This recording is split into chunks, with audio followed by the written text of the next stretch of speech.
In this episode of the Business of E-commerce, I talk with Rick Cesari about using video to increase sales. This is the Business of E-commerce, episode 99.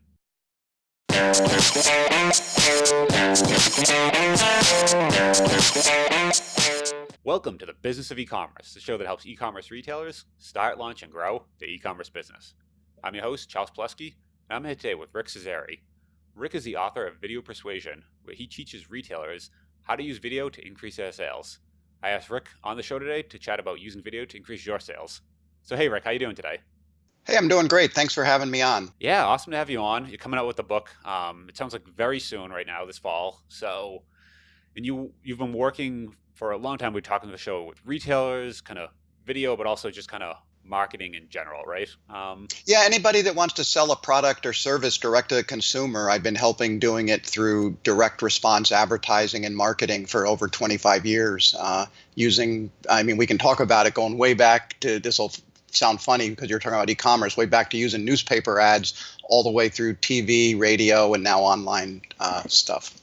Yeah, it's one of those things I've been noticing. And anyone that's been in this for a while where the medium has changed, but so it's gone from newspaper to online to video and these sort of things, but the overall strategy has kind of remained the same. It feels like almost forever, where you're kind of doing the same things, but you just have different ways of talking to people.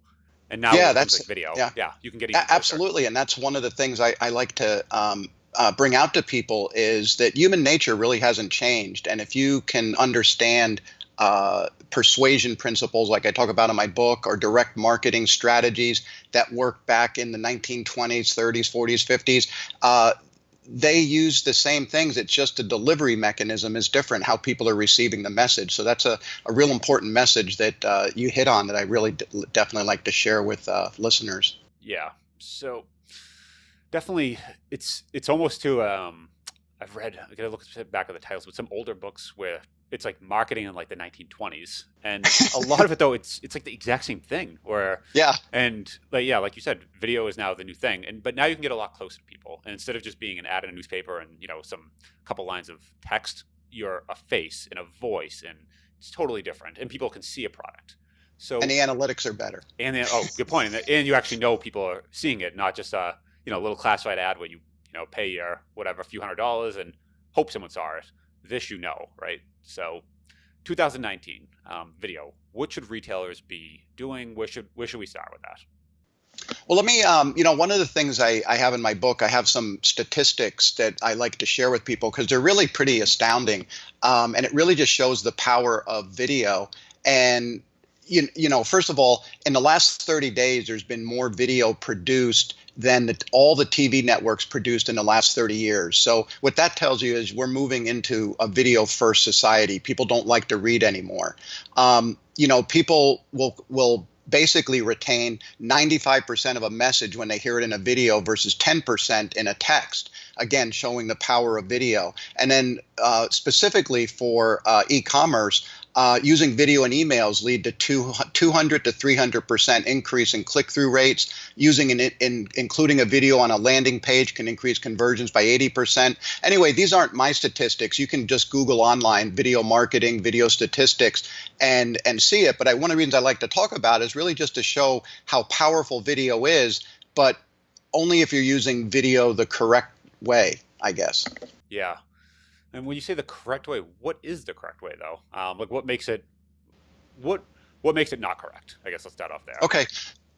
Well, that's a good point. And especially if you're in e-commerce, you're trying to sell products or services to people, it's totally different than traditional social media where you're putting humorous videos, entertaining videos, selfie videos, whatever.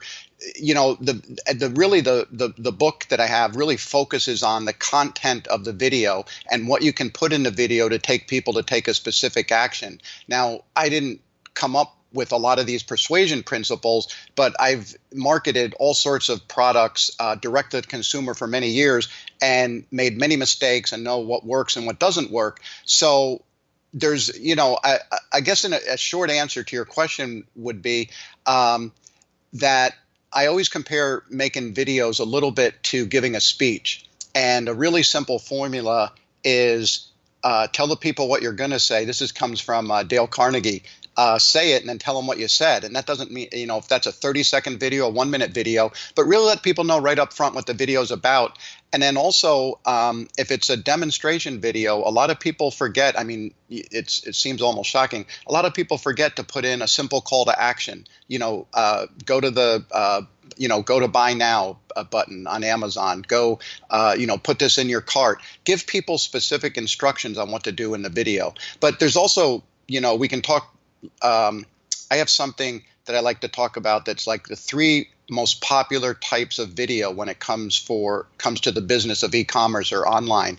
And those are tutorial videos, which are how-to videos showing someone how to use a product, demonstration videos, which is a little bit different because that in a demonstration video, you're focusing on the benefits to the end user, and it's not so much how to use it, but what's the benefit are. And then the third one is my favorite marketing tool, which are authentic testimonials. And if you give me a handful of authentic testimonial that have used a product, and I put those on video, that always increases conversions and sales anywhere we're able to deploy them.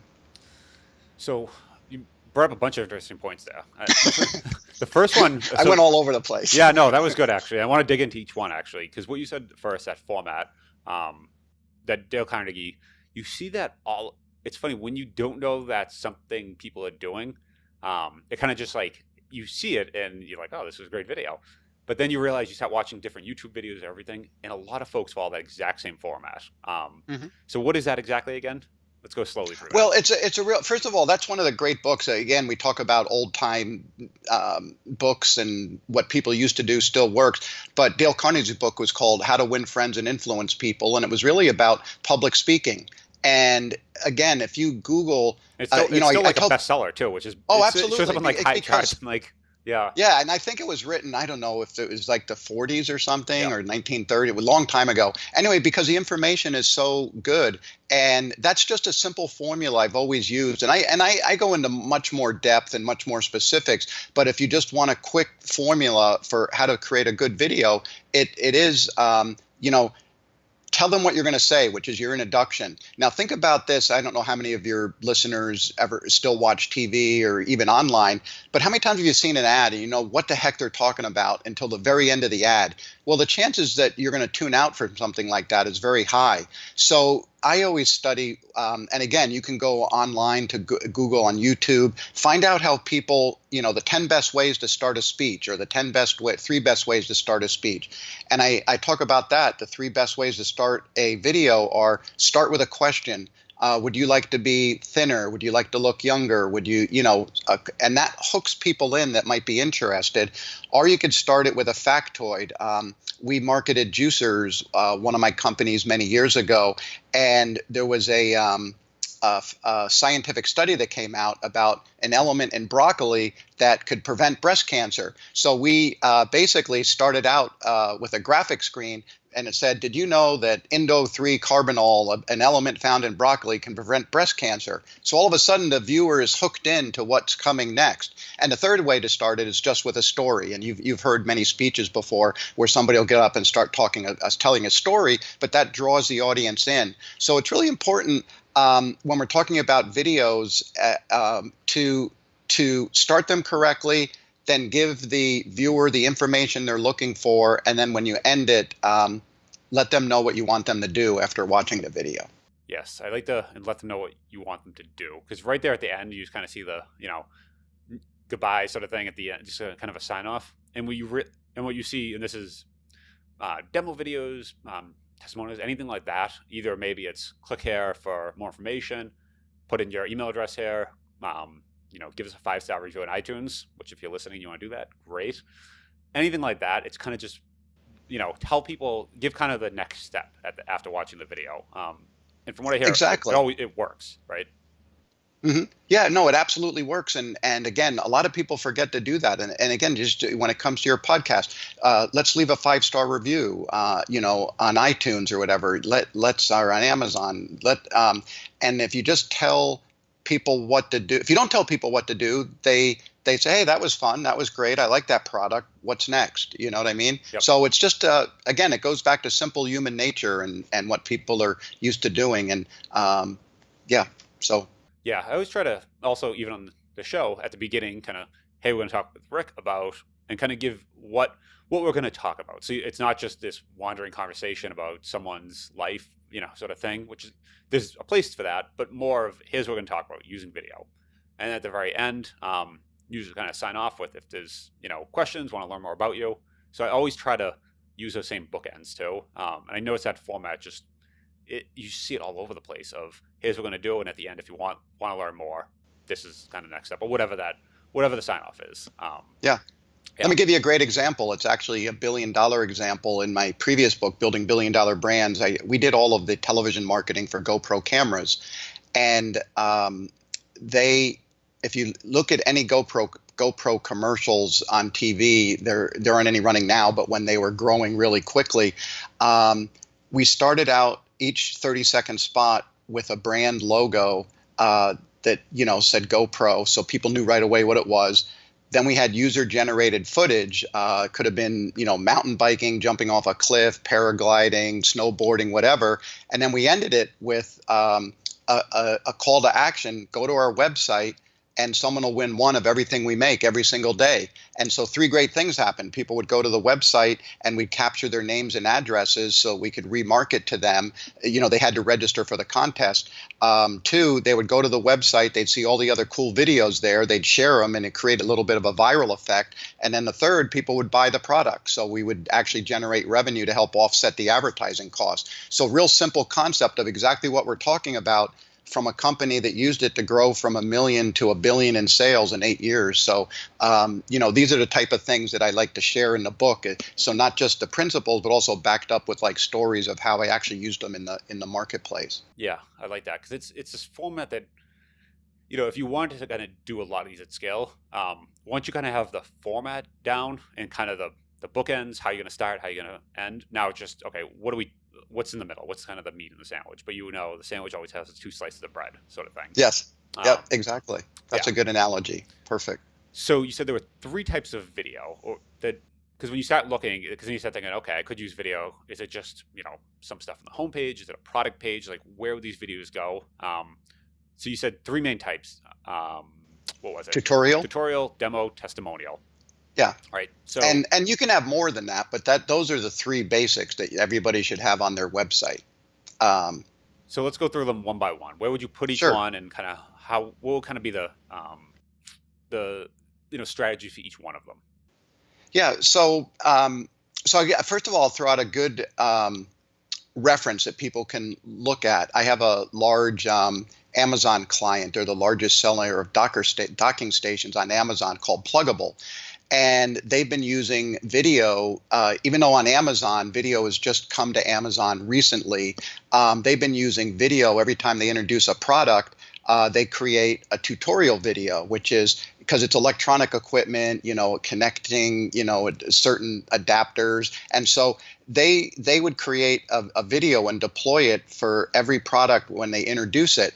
And so the first type of video I mentioned is called a tutorial video, a how-to video. If you have a product or service, this just simply explains, this is where you do focus a little bit more on the features. You talk about the product, how you can use it, and it's an explanation video. It's like just what it says. It's a how-to video, and I think that people like to watch that before making a purchase. The other 2 types of videos are demonstration video. A demonstration video, that's more of a sales video. That's one where you're really taking your product, a widget, and you're explaining, okay, here's the features, but here's what that feature means to you. And I'll use a couple examples from my past. With a Sonicare toothbrush, we talked about sonic technology, but people really didn't know how that could help them. So we had to say, because of the sonic technology, the product could clean beyond the bristles, and it could reach the nooks and crannies where bacteria hide. And so it's really talking about the features of a product, and then how that feature translates into a benefit to the end user. And the demonstration video really points out the benefits of the product and the benefits that the end user are going to get. And then again, like we just talked about, having a call to action at the end of it. If there's any type of offer, any kind of a coupon, and there doesn't have to be. You can just be as simply, go over to buy now type of thing. It doesn't have to be a specific, money saving offer or buy one get one free. Although I do talk a lot about offers and offers that work in the book as well. And then the third is testimonials, which I mentioned before. I've just found over the years, when I'm marketing any type of product, to me, authentic testimony, real testimonials of customers that have been using the product are two things. One, they're great for convincing other people to buy. And there's really, again, if you go down, there's a really great book that I got a lot of information out of called The Psychology of Influence. Dr. Cialdini. I don't know if you ever heard of him. He's a professor at Arizona State. He's got 6 persuasion principles. And one of them, and many of your listeners know this if they're in e-commerce, is social proof. Okay. Are other people using the product? What do they think of it? Amazon has taken this concept to the highest level with reviews. They have everybody review a product, and people go on Amazon and they look at the reviews. So don't underestimate the power of testimonials. And I'm always surprised at how many business companies I run into that really aren't fully utilizing the testimonials. And I think that they're great for two reasons. If you go out to your database that you're shipping to and you ask, and I show people how to do this with a series of emails, to speak to people that have purchased the product, you'd be shocked how many will respond in a positive way, because if people like a product, they want to talk about it.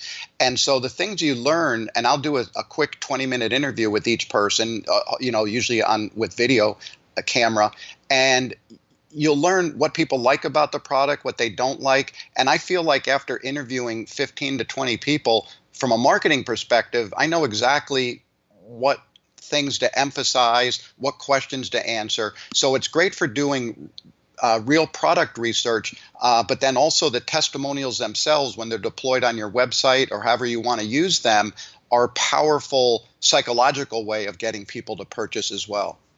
Yeah, some text I've seen, and I don't know what retailer does this, but I always thought it was the most clever thing, where, they say, like us, love us sort of thing, leave us a review here. If you have any issues, tell us. Here's how to contact us, email, phone, whatever. And it kind of lets someone know that's getting this, hey, if you like us, this is where you go. But if you don't like us, don't leave a review.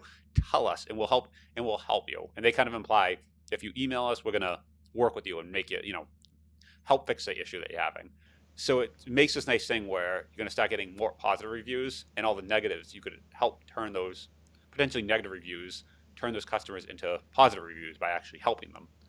Yeah, it's a constant feedback loop, and it's really powerful because, I always run into, and again, I'm going to go off on a little tangent. You work with inventors, and a lot of times they don't want to launch a product until it's absolutely perfect. And I'm a big believer in building the airplane as you're flying it a little bit. So get the product out there, get consumer feedback like you were just talking about. Do you like it? Do you don't like it? The ones that don't like it, you're not just trying to make them happy from a customer service standpoint. You're also basically using that feedback to improve your product and service. And that keeps going constantly. So the more I actually look for negative feedback more than I look for positive feedback, because those are ways that you can improve your business. Yeah. And there's all sorts of things where sometimes you get feedback, and I've seen people go, well, they're not my target customer, they're not the right fit, that sort of thing. But that in itself is feedback that, hey, maybe your marketing's wrong and it's too broad and you should niche down and not, maybe this isn't the way your product was intended to be used. Okay, that's feedback. Why are people buying it and using it? Why are the wrong people buying it? Is your marketing tagging them wrong? Is your copy just completely, off the wall? What's happening here? And why are these people even coming in the front door in the first place? So even that negative feedback, like you said, gives you, some signals that something is happening wrong, something sick, some part of the process. Yeah. No, you're absolutely right. And, that is really, I don't know how many times I'll go into a business and I'll say, well, what's your demographic? What's your target customer? And they'll tell me, then I'll go out and talk to their customers, and the actual target customer comes back a lot different than their perception. But again, you can then change your targeting, your marketing to adapt to what your real customers are. So really useful source of information. And I think one of the things people ask, well, how do you get these testimonials? And I've been doing this for 20 years. And so one of the things, I have a free download in the book that's a series of 6 emails that say, okay, and again, if you're in e-commerce, you have a database. And what I do is geographically, I live in Seattle. So if I wanted to do this in my area, I would pick out certain zip codes to send out the emails to. And basically, it's a series of 6 emails that basically gets people to see if they're interested in coming a testimonial, and then getting them to show up to a location where we want to do a video filming. And it's a really effective way, like, because I said, it's something that I've been using for and refining over the last 20 years to use. So you're getting users to actually show up to a physical location. So everyone's saying, hey, we'll be in Baltimore, Thursday at 9. Here's the address. Come and talk about this product, sort of thing. Yeah, and I even get more granular in the book. I don't spend a lot of time on the technical part of video production. It's more about the content. But I do talk about things like, one of the things when, because I work with companies all over the country, and if I have to go down to Orlando, Florida, where do we get these people to show up? And so a lot of times we'll do a house for rent by owner, and we'll rent a house for a day, physical address, tell people the address, where they need to show up. Usually we give them free product. We don't ever pay testimonials. We can give them free more of the product that we're marketing. And so if they're happy customers, they're going to like that as an incentive, and they'll come and like I said, I have a list of 20 questions that I have in the book, and you interview the people. And again, great. You can then use the video you take to make video testimonials. You edit it down to a short 1 or 2 minute clips, or even shorter if you need it. And then those can be deployed anywhere on your website, on your Amazon, all sorts of different places. So lots of places to use them. Yeah. So that's my next question. Out of tutorials, demos, testimonials, where would you use each one of these videos?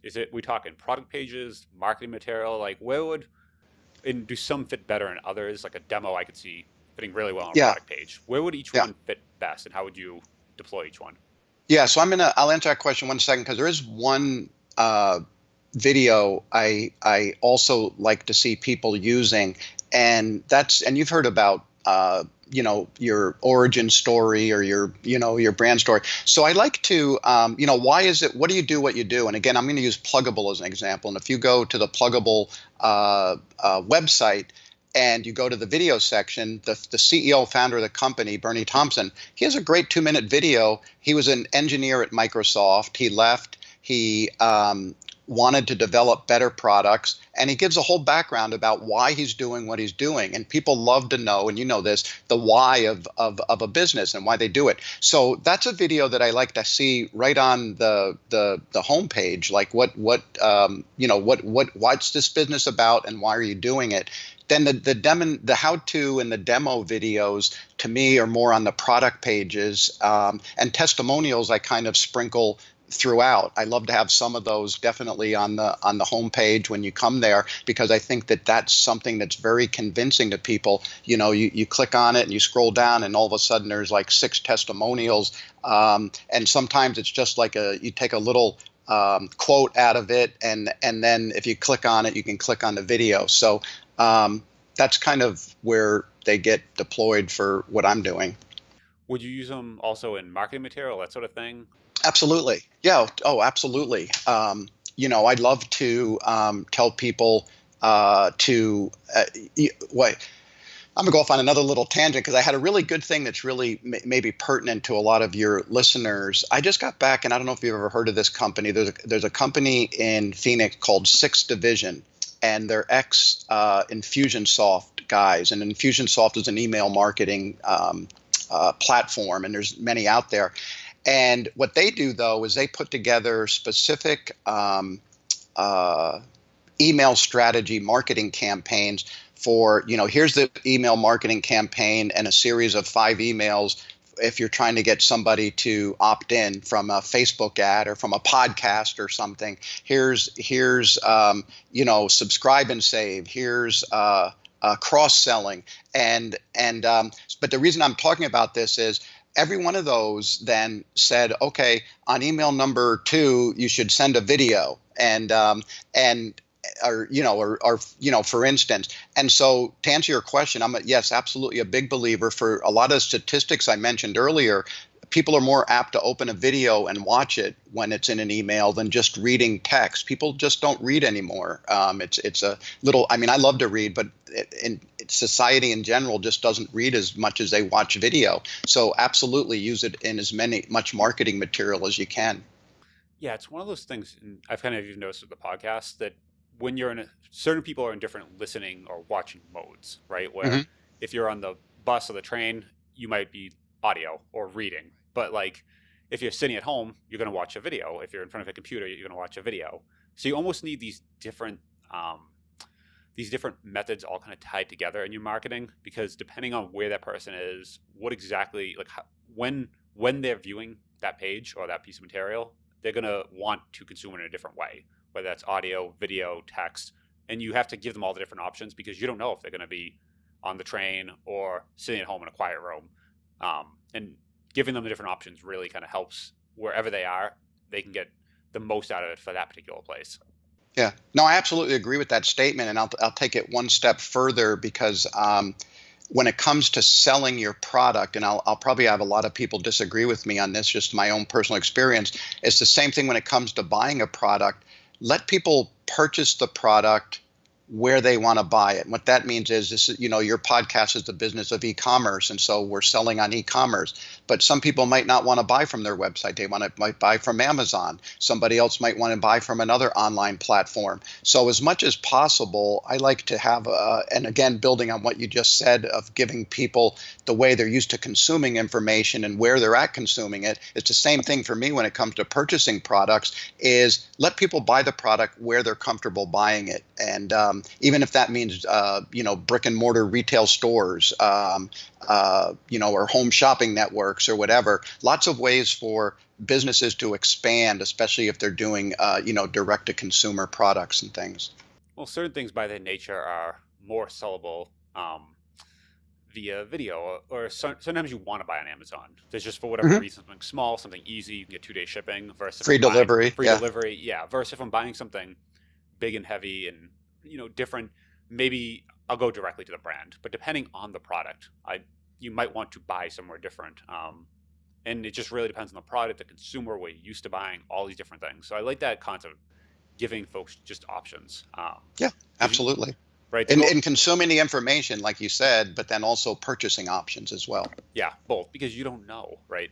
They might be loyal Amazon. I only shop on Amazon, that sort of thing.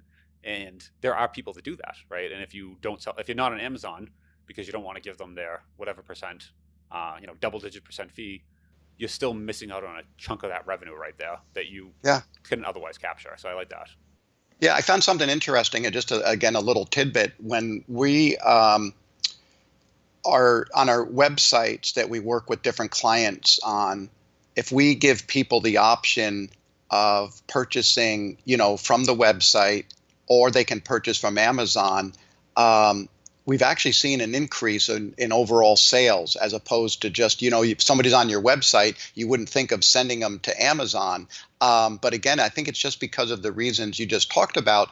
There's certain people that for whatever reason, they want to purchase that way. And so when we put 2 different ways for people to purchase on the website, when it comes time to order, you can click to add it to your cart, or you can go to Amazon. We've actually seen an increase in sales and conversions, which is interesting. It's like I wouldn't think that. You'd think you don't want somebody to leave the website once they're on there, but this has happened multiple times over and over. So a little tidbit there. Yeah, very interesting. I wonder. Yeah, I feel like that's something right there. People should just at least be A/B testing, right? If you're not doing it, maybe it's not right for everyone. Maybe you have something against it, but at least try it and see. It's maybe for your business, you'll find some amazing results, and maybe it won't work. But right, that's something. It's very easy to A/B test as well too. So Yeah, I and like that. that would be the way I would do it, because anything that I've seen or we're talking about, and you know this same thing, nothing's absolute, and it doesn't work perfectly for everyone, but definitely big believer in testing. And then the only downside, obviously, is that if they're buying through Amazon, you're not capturing the customer information necessarily. So. Yeah. I don't, when you talk about Amazon, which of these video formats actually work best on Amazon? Because I feel like on Amazon you have less places to add video. You have just opportunities to customize this. So in those limited opportunities, what would you actually do to kind of capture the most So value? we can steal. I'll answer that question, but we can steal some ideas on um, techniques that make video work better, and this will work on Amazon, on Facebook, and that is going back to infomercial marketing days. Um, you get the images that you get to put up for Amazon, and I just had a great conversation with someone who's a very successful Amazon seller, and they go, every one of those images is like a magazine ad, and when you look at most images on product listings, it's a picture of the product and there's nothing there. And we've started in a big way adding a lot of titles and infographics to the listings, calling out the benefits of the product. And the first one, it just needs to be a plain product and you're not allowed to put anything on it. But all the other ones after that, you can basically take the main benefits or call outs and put those titles on the pictures, and again, it'll increase conversions. This is something that we've been doing for a while, and it's true. So you So now put get back, right at the top of each one, just like, yeah, hey, top or bottom, yep, just like a magazine ad yeah, like or a still shot on a video. a text overlay. Yeah, absolutely. And so build in, it takes a graphic person sometimes to do it, but it's definitely worth it. So then back to the question about where can we use video on Amazon. So it's important to get brand registry. And once you get brand registry, you can then post a video right on the listing. And to me, that needs to be almost like, again, stealing something that worked in a different medium. That needs to be a 1 or 2 minute direct response commercial for the product. But instead of you're sending them to buy on Amazon because you're on Amazon, but it's really calling out the benefits. You're actually selling the product. So that would be the demonstration type video, which I really go two things. In my book, I go in the 5 steps to create a good demonstration video. But on my YouTube channel, rickcesari.tv, I actually have a YouTube video about how to create a great demonstration video, and it's really good because it's, again, leverages all the my background and experience in doing this. But anyway, furthermore, on Amazon, then as you scroll down the page, you can put that one video there, and it should be a demonstration video. And then when you scroll down on the brand registry page, it's just like building your own little mini website on Amazon. There's another place where you can post a whole bunch of videos there, and that's where I would put the tutorial video, the how-to video. Amazon's a little, they're sometimes they let testimonial videos in, and sometimes they don't. I'm a big believer in trying it and see if they do accept them. I have a lot of clients that are using testimonials again, and you talked about how powerful they are.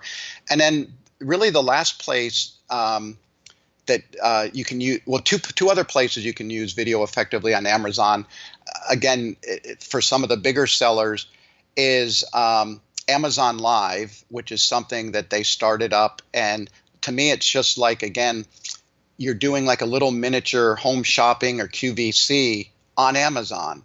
And the only drawback I've seen with the Amazon Live is, from a selling perspective, it works great. Amazon isn't doing a great job of driving traffic to view this, and it's usually up to the product owner, which is difficult to do. So we've tried it with a bunch of different clients. We have good sales results, but not a very big audience. So that's the downside of Amazon Live. And again, I talk about in my book what the content of if you're doing a live presentation like that, how effectively to sell.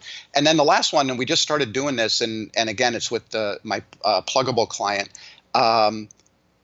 Amazon has a mobile advertising where if someone's searching on their phone for a product, like let's just say it's a docking station, they'll pull up all of the different Amazon docking stations, but then they'll run a 30, 60 second video about your product, but it's a paid advertisement, and that's getting good results for us as well.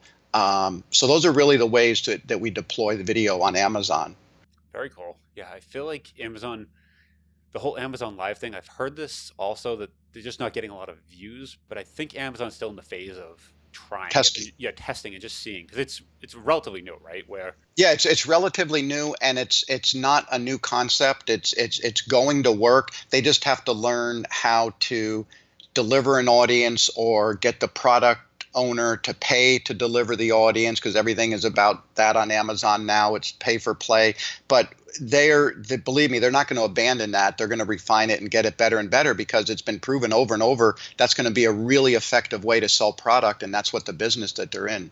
I think that's a good stance where you say they're going to make it work.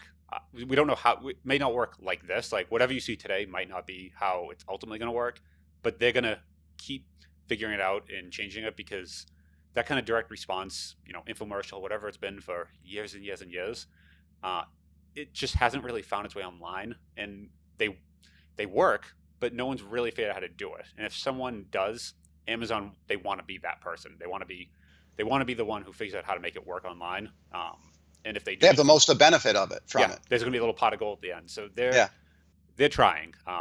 And this is Amazon, and if they focus on something, they're typically going to they can keep going, right? So they're going to keep refining. So I like that. They're going to make it work. Awesome. Well, this is super good tips.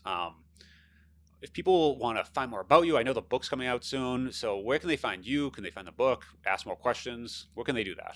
Yeah, so that's great, and thank you for giving me the opportunity. But if they go to my website, rickcesari.com, and my last name is spelled Cesari, rickcesari.com, they can find out about when the book is coming out, Video Persuasion. Obviously, it's going to be out on Amazon October 15th. But one of the things for your listeners, if they want to download, we talked about the 3 most popular types of online video content. I have a free download that people can get that'll give them go into real detail about the tutorial videos, the demonstration videos, how to make them, what's the content, and testimonial videos. And it's good information for people to get.